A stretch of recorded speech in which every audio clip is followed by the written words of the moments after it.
Last year was supposed to be different for Timothie de Froggie. He had big plans, like moving into a bigger home, buying a sports car, and finally building the body he wanted. But as the months went by, none of it actually happened. Timothie eventually felt stuck, discouraged, and like a failure. This year, though, he's gonna try something a bit different. So what can he do to actually make his goals happen? Let's find out in this episode of Froggie versus life. Timothie's biggest mistake was that his goals were all about the finish line. The bigger home, the faster car, the better body. It sounds great, right? But here's the problem. These are destinations, but actually give him zero clue how to get there. Real goals instead should focus on the journey.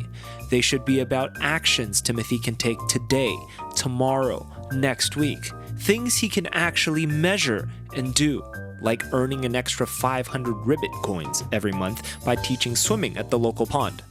It's the same thing with his body. Instead of wanting a particular physique, he can focus on small steps, like benching an extra 10 pounds by the end of the month. When Timothie shifts from dreaming about results to focusing on measurable and repeatable actions, suddenly he has a path forward. Timothie used to set these massive year-long goals. Then life would happen, like a busy month at work or an unfortunate sports injury. Suddenly, his whole plan felt impossible. This time around, he can try shorter timelines. So instead of losing 30 pounds a year, Timothie can aim for 2 or 3 pounds per month. Sounds similar? Yes, but it's way easier to stay on track. If 1 month goes sideways, he doesn't feel like he's ruined everything. He can just pick back up next month. Plus, shorter goals mean faster wins, and this helps him build momentum, which can keep him going even when things get tough. Of course, a goal that lives in Timothie's head is a nice thought, but as soon as he starts watching brain rot FrogTube videos, he forgets about it.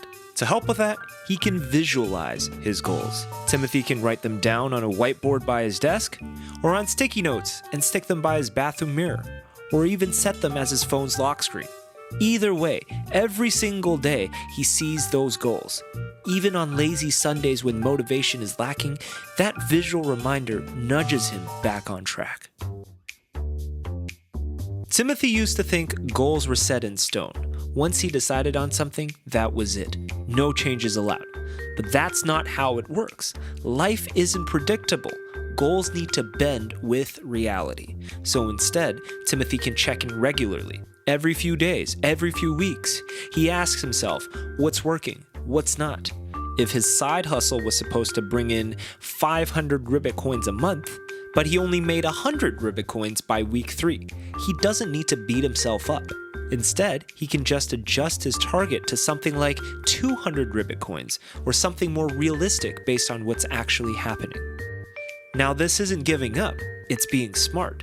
Adjusting goals keeps them alive instead of letting them die under impossible pressure. Last year, when Timothie missed a couple of workouts or fell behind on something, he spiraled out of control. This year, if Timothie misses a goal, he can just reset.